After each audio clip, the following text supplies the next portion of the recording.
అలాగే నేను ప్రజల కోసం నేను విజయవాడ ఇక్కడ ఆటోనగర్లో పెరిగాను కాబట్టి నేను నా ప్రజల కోసం ఏదో ఒకటి చేసుకోవాలి అనే ఒక ఆలోచనతో ఆయన పాలిటిక్స్లోకి వచ్చారు. అది అందరికీ మీకు తెలిసిన విషయమే.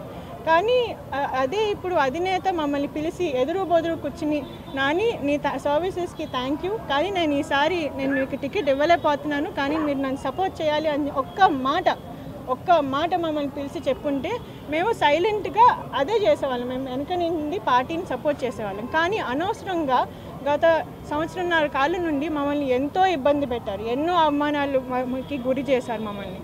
సో ఇవన్నీ కూడా మేము సైలెంట్గానే భరిస్తున్నాం. ఎందుకంటే మాకు ఒక అపోహ ఏంటంటే ఇక్కడ లోకల్గా కొంతమంది పార్టీని నష్టపరచడానికి ఇవన్నీ చేస్తున్నారు, అధిష్టానంకి ఇవన్నీ తెలియదు అనే ఒక అపోహలో ఉన్నాం మేము మొన్న దాకా. కానీ ఏ రోజైతే తిరువూరులో జరుగుతున్న పార్టీ కార్యక్రమంలో కేశినేని నాని గారు ఎందుకు జోక్యం చేసుకుంటున్నారు అని అడిగిన రోజే అది ఒక పెద్ద అవమానంగా భావించాం మేము. ఎందుకంటే మా కాన్స్టిట్యున్సీలో ఇది మా కాన్స్టిట్యున్సీ, ఇది మా ఊరు, మా ప్రజల ఇల్లు, వాళ్ళ కోసం మేము ఎంత దూరం అయినా వెళ్తాం, ఏదైనా చేస్తాం. అలాంటి ఒక ఊరిలో మమ్మల్ని ఎందుకు వచ్చారు, ఎందుకు చేస్తున్నారు అని అడిగే హక్కు ఎవరికుందండి? How can you tell us to stay away from party programs? మేము ఒక leader, he is a party leader, he is a second time MP, ప్రజాబలం అయిన ఎంపీ, ఆయన్ని పార్టీ కార్యక్రమాల నుంచి దూరంగా ఎందుకు ఉండమన్నారు? పార్టీ ఇక్కడ కార్యక్రమాలు చేస్తే ఒక రాష్ట్ర అధ్యక్షుడు ఇక్కడికి వస్తే ఆయన ఎందుకు పిలవలేదు, ఆయనకి ఎందుకు ఇన్ఫర్మేషన్ లేదు? ఇవన్నీ కూడా ఆన్సర్ చేయాలి. మీకు తెలుసండి, అది నేను స్వయంగా చెప్పక్కర్లేదు, విజయవాడ ప్రజలందరికీ కూడా తెలుసు. ఇక్కడ నాతో పాటు కంటెస్ట్ చేసిన క్యాండిడేట్స్ అందరూ కూడా ఉన్నారు. వాళ్ళు ఎంత నష్టపోయారో వాళ్ళందరికీ తెలుసు. నిజంగా ఆస్తులు అమ్ముకుని మరీ పార్టీ కోసం నిలబడ్డారు వీళ్ళందరూ కూడా.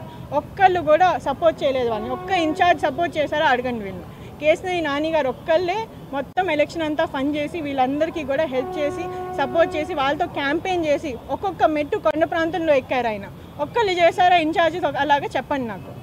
మీతో పాటు వారు కూడా కలిసి వచ్చే అవకాశం ఉంది, ఎవరైనా వస్తున్నారా మీతో పాటు? మాతో పాటు లైక్ ఐ సెడ్ మా వెనకాల వేలాది మంది కార్యకర్తలు నాయకులు ఉన్నారండి. మేము ఎవరిని కూడా ఫోర్స్ చేయం, ఎందుకంటే మా మీద అభిమానం ఉన్న వాళ్ళు మాతో జాయిన్ చేయాలనుకుంటారు. కానీ ఇప్పుడు మాతో బయటికి రావడం అనేది చాలామందికి ఇప్పుడు వాళ్ళ ఫ్యూచర్ కూడా వాళ్ళు ఆలోచించుకోవాలి.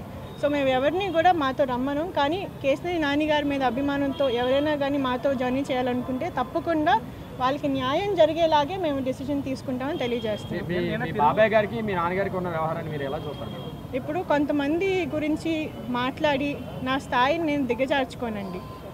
కొంతమందికి మారల్స్ ఏమీ ఉండవు. నేను చిన్నప్పుడే ఎప్పుడో అతను మా ఫ్యామిలీ మెంబర్ కాదు అని నేను భావించాను.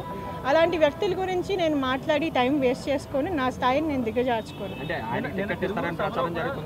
అది పార్టీని అడగాలండి, నన్ను కాదు, పార్టీని అడగాలి. నిన్న తిరువూరు సభలో కూడా కేశినేని నాని గారు సీట్ రిజర్వ్ చేశారు, ప్రతి ఫ్లెక్స్ లో కూడా కేశినేని నాని గారు ఫోటో వేశారు. ఎలా చూస్తారు దాన్ని? అంటే ఇప్పుడు గత సంవత్సరంన్నర కాలం నుండి లేని ప్రోటోకాల్, గత సంవత్సరంన్నర కాలం నుండి ఇవ్వని రెస్పెక్టు, గత సంవత్సరంన్నర కాలం నుండి ప్రోగ్రాంలకు పిలవకుండా ఫోటోలు తీసేసి అన్ని రకాలుగా ఇబ్బంది పెట్టి సడన్గా ఇప్పుడు ఒక ఇష్యూ వచ్చిన తర్వాత ఒక కుర్చీ వేసి దాన్ని జూమ్ చేసి చూపిస్తే అంటే ఏంటంటే అర్థం? ఒకసారి ఆలోచించుకోవాలి అందరూ కూడా.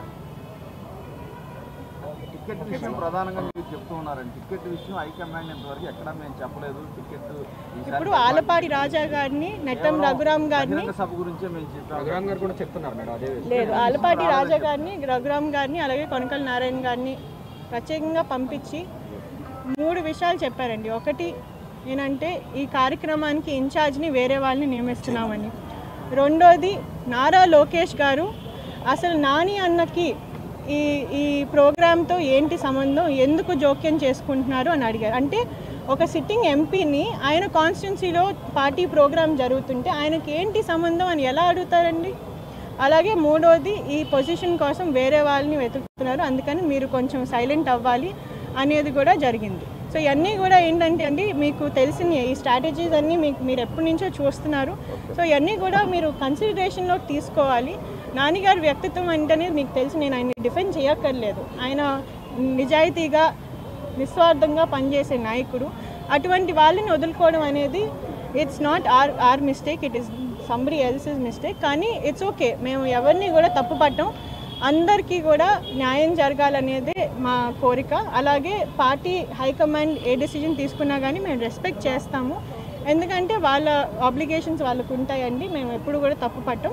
కానీ మమ్మల్ని నమ్ముకుని ఉన్న వాళ్ళ గురించి మేము కూడా ఆలోచించాలి.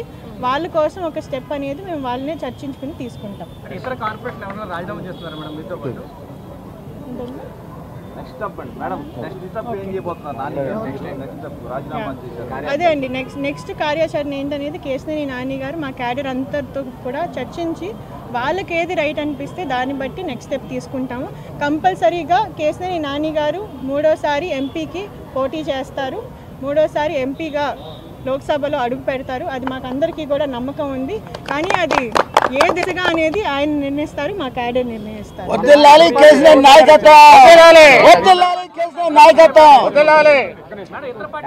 రవీంద్ర కుమార్ గారు వచ్చారు కదా, అధిష్టానం తరపున మాట్లాడారు చాలాసేపు. ఏం మాట్లాడారు అంటే అది ఆయన యాక్చువల్గా కనకమల్లి రవీంద్ర గారికి మాకు ఎంతో ఆత్మీయ సంబంధం ఉందండి. ఆయన మా వెల్ విషరు. ఆయన జస్ట్ ఇలా జరుగుతుంది అని నాన్నగారి దగ్గరికి వచ్చారు.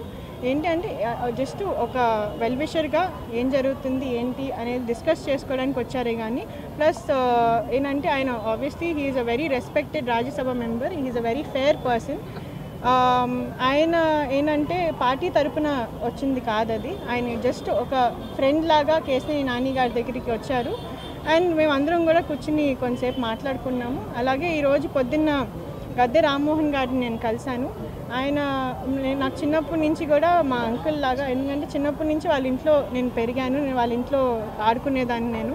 సో ఆయన నేను ఫస్ట్ పాలిటిక్స్లోకి వచ్చినప్పటి నుండి నన్ను మంచిగా సపోర్ట్ చేస్తున్నారు, మంచిగా ముందుకు తీసుకెళ్తూ ఉన్నారు. మా ఎమ్మెల్యేగా నేను ఆయనతో చాలా క్లోజ్గా కార్పొరేటర్గా నేను పనిచేశాను. అందుకని ఈరోజు పొద్దున్న ఆయనకు కూడా వెళ్ళి నా నిర్ణయాన్ని నేను వ్యక్తం చేశాను. ఆ తర్వాతే ఇక్కడికి వచ్చి రాజీనామా చేశాను. ఇతర పార్టీలోకి రావాలని ఆహ్వానించారు. ఇప్పుడు ఒక లాస్ట్తో చెప్తానండి, కేశినేని నాని గారు అంటే పార్టీలకు అతీతంగా చాలామంది ప్రేమిస్తారు. ఆయన వెల్ విషెస్ అనేది మొత్తం విజయవాడ ప్రాంతంలోనే కాదు, ఆంధ్ర రాష్ట్రంలో ఎక్కడైనా కానీ ఉంటారు. ఆయనకి ప్రతి పార్టీ కూడా ఫేవరబుల్గానే ఉంటుంది. కానీ ఆయన ఎటువంటి డిసిజన్ తీసుకుంటారనేది మా క్యాడర్ని బట్టి ఉంటుంది. లైక్ ఐ సెడ్, వాళ్ళందరికీ కూడా న్యాయం చేయడం అనేది మా బాధ్యత. సో ఏ పార్టీ అయినా కానీ లేకపోతే ఇండిపెండెంట్గా అయినా కానీ ఏది రైట్ డిసిజన్ అనేది కేశినేని నాని గారు మా క్యాడర్ డిసైడ్ చేస్తారండి. మీడియా మిత్రులందరికీ కూడా నా ధన్యవాదాలు. మీలో చాలామంది నా మొత్తం ఐ థింక్ 3 ఏళ్ళ జర్నీ ఇప్పుడు నేను రాజకీయాల్లో, మీరందరూ కూడా నన్ను చాలా బాగా సపోర్ట్ చేశారు. కొంతమంది మీలో నేను ఎప్పుడన్నా చిన్న తప్పుగా మాట్లాడినా కానీ మీరు నన్ను కరెక్ట్ చేసి నాకు నేర్పించారు చాలా. So thank you all very much. అలాగే నా విజయవాడ ప్రజలందరికీ కూడా నా హృదయపూర్వక ధన్యవాదాలు. రాజీనామా యాక్సెప్ట్ చేశాక పార్టీకి